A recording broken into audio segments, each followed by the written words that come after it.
নমস্কার বন্ধুরা, আবার নতুন ভিডিও নিয়ে আপনাদের সামনে হাজির হয়েছি। আমার চ্যানেলটা নতুন হয়ে থাকলে চ্যানেলটিকে সাবস্ক্রাইব করে আমার পাশে থাকবেন। চলুন আর কথা না বাড়িয়ে ভিডিওটা শুরু করা যাক। এখানে আমি 7 পিস বাটা মাছ নিয়ে নিয়েছি। মাছে দিয়ে দেবো পরিমাণ মতো লবণ, হলুদ গুঁড়ো। মাছের সঙ্গে লবণ আর হলুদ খুব ভালো করে মাখিয়ে নিতে হবে। উনুনের জালটা ধরিয়ে কড়াটা গরম হতে বসিয়ে দিয়েছি।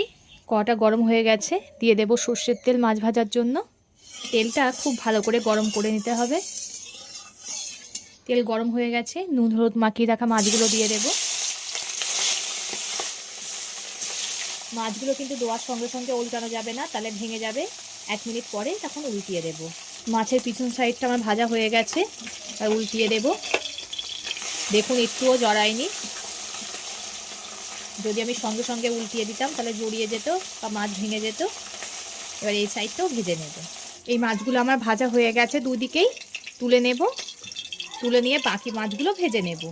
একে একে বাকি মাছগুলোও ভেজে নিচ্ছি। মাছগুলো আমার ভাজা হয়ে গেছে। কড়ার মধ্যে আবার আমি সর্ষের তেল দিয়ে দিয়েছি। এবার কেটে রাখা আলুগুলো দিয়ে দেব। আলুগুলো খুব ভালো করে ভেজে নেব। আলুগুলো আমার ভাজা হয়ে গেছে খুব ভালো করে। আলুগুলোকে তুলে নেব। আলুগুলো আমার সব তোলা হয়ে গেছে। ওই তেলের মধ্যে ফুলকপিগুলো দিয়ে দেব।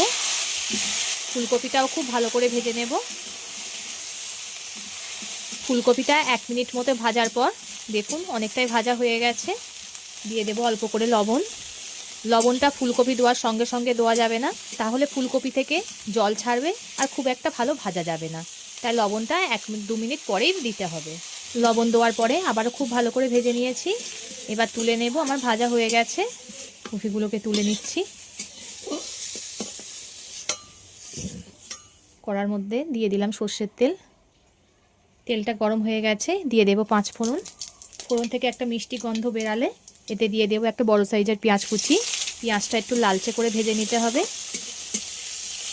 আপনারা হয়তো অনেকে ভাববেন যে আমি খুব কম তেলে রান্না করি। তেল আমি যতটা দরকার ততটাই ব্যবহার করি, এক্সট্রা আমি তেল ব্যবহার করি না। তেল যেহেতু স্বাস্থ্যের পক্ষে খুবই ক্ষতিকর, তাই যতটুকু লাগে ততটুকুই দেই। পেঁয়াজটা আমার ভাজা হয়ে গেছে।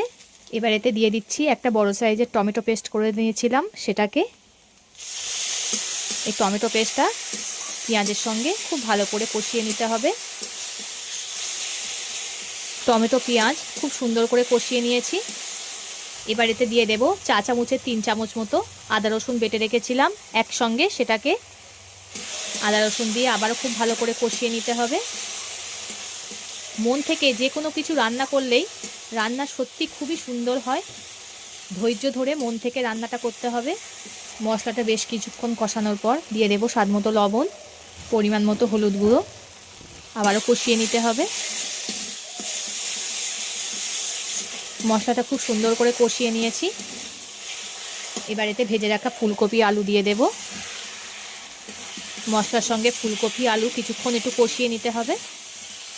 আপনারা এইভাবে বাড়িতে একবার ট্রাই করবেন, খুবই ভালো লাগে খেতে। এতে দিয়ে দেব 2টো কাঁচা লঙ্কা মাঝখান থেকে চিড়ে।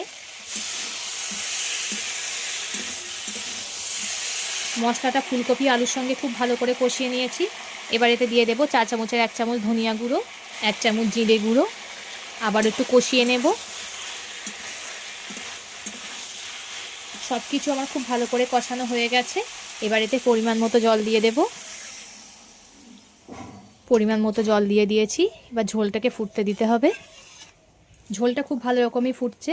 ভেজে রাখা মাছগুলো দিয়ে দেব।